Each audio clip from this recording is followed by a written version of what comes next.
కడప జిల్లా బద్వేల్ డివిజన్ బద్వేల్ పట్టణంలో ఏపీఎస్ఆర్టీసీ మరియు Andhra Pradesh consumer rights protection forum సంయుక్త నిర్వహణలో ముఖ్య అతిథిగా పాల్గొన్నారు. ఆర్టీసీ డిపో ప్రాంగణంలో నడుపుతున్న దుకాణంలో యజమానులతో చర్చించారు.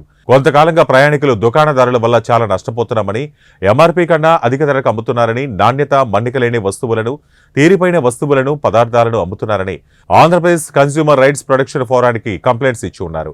ఈ సమాచారంపై ఏపీఎస్ఆర్టీసీ డీఎంతో ప్రెసిడెంట్ చర్చించి ఒక అవగాహన సదస్సు ఏర్పాటు చేయమని కోరగా వారు వెంటనే స్పందించి డిపో పరిధిలో ఉన్నటువంటి దుకాణాలు నడుపుతున్న యజమానులకు మరియు కొంతమంది సిబ్బందిని ఏర్పాటు చేస్తే సభ ఏర్పాటు చేశారు.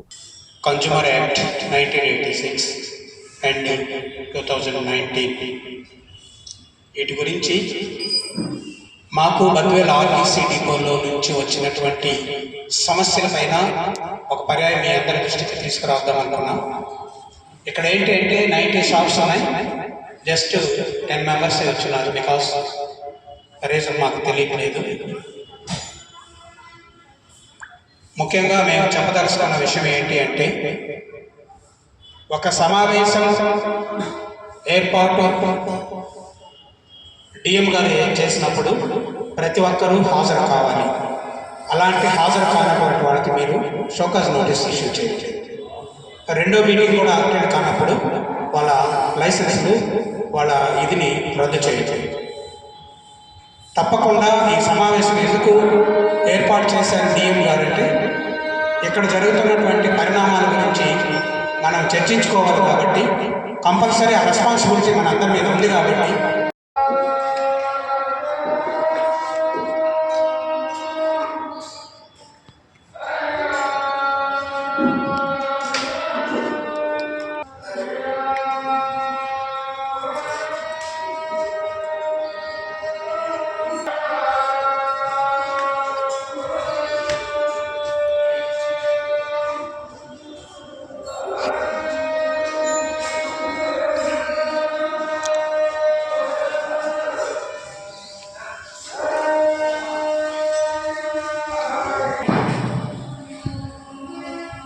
గుర్తుపెట్టుకోవాల్సిన విషయాలు కొన్ని మేము చెప్తాం.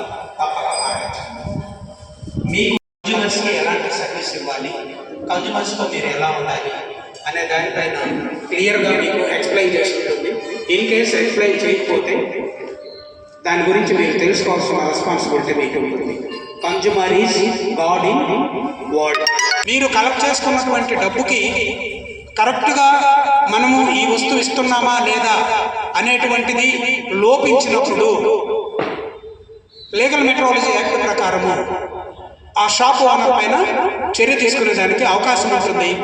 చర్య తీసుకోవడమే కాకుండా తర్వాత పెనాల్టీ పైన మనకి పెనాల్టీ వేసే అవకాశం ఉంటుంది.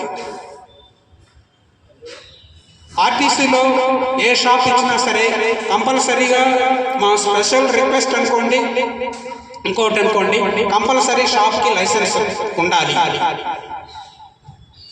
మీరు ఎక్కువ మంది కానీ పనిచేసే పట్టయితే లేబర్ని ఉపయోగించుకున్నట్టయితే కంపల్సరీ లేబర్ లైసెన్స్ ఉండాలి. కొంతమంది మేము జిఎస్టీ కడుతున్నాం, మేము అది కడుతున్నాం అంటున్నారు. జిఎస్టీ ఎట్టి పరిస్థితుల్లో కూడా ఆర్టీసీకి సంబంధించి లేదు. ఎందుకు లేదు?